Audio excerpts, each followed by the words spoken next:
half agree with my colleague. I rise tonight to speak about the greatest missed opportunity of our generation, and that is the failure to harness nuclear energy as part of Australia's energy mix.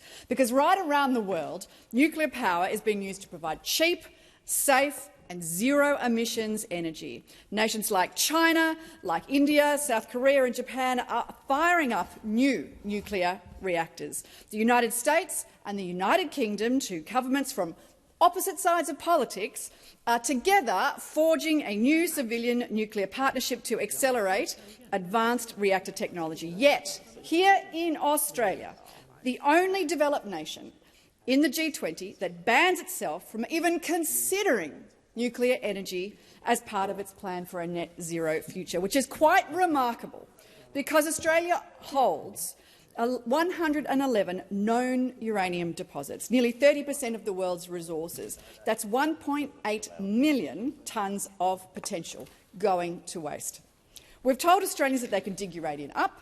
We can tell them that they can ship it overseas, that they can watch it power the homes and businesses of other nations, but we can't use it here at home. Well, that is just ridiculous.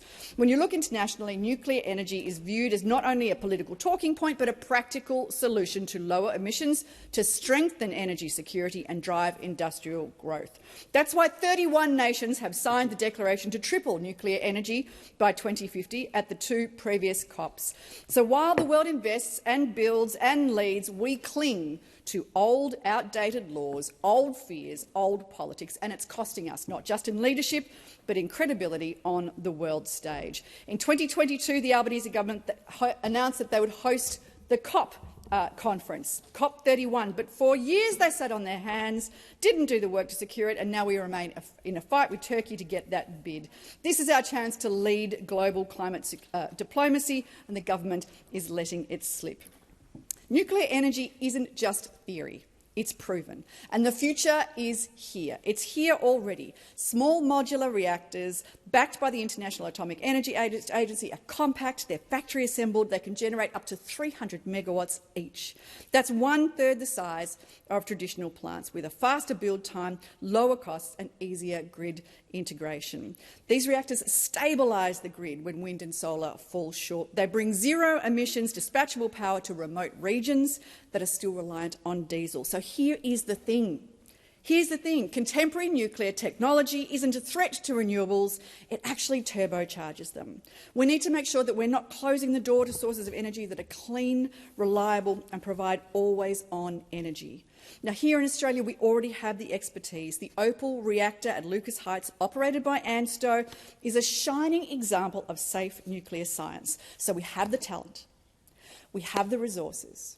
The one thing we don't have is the political will. Well, that should change. That must change. Because while global momentum builds, the Albanese government is still debating the merits of 20th century technology. This isn't just a policy failure, it's economic sabotage. And Australians will pay the price, literally through higher energy prices, unreliable grids and missed jobs in advanced manufacturing and energy innovation.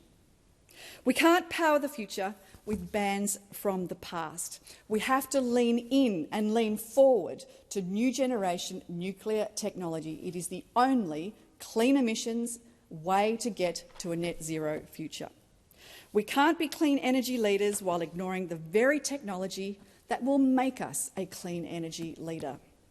We can't keep shutting down innovation, investment and scientific research because of old-school ideology that's more reminiscent of a midnight oil song than it is a modern, forward-leaning government. Nuclear is the pathway to low emissions. It's the pathway to clean, stable, reliable energy and national prosperity. And given the Prime Minister's fondness for his heroes of the past, maybe he will heed the call. It is time. It's time to lift the ban. And that's why I will be introducing a bill to do exactly that. It's time to lead. It's time for Australia to turn on the lights, turn on our power, power our future and not fear it. It's time to adopt nuclear technology here in Australia. It is the only way we will get to a net zero future. Anything else is delusional.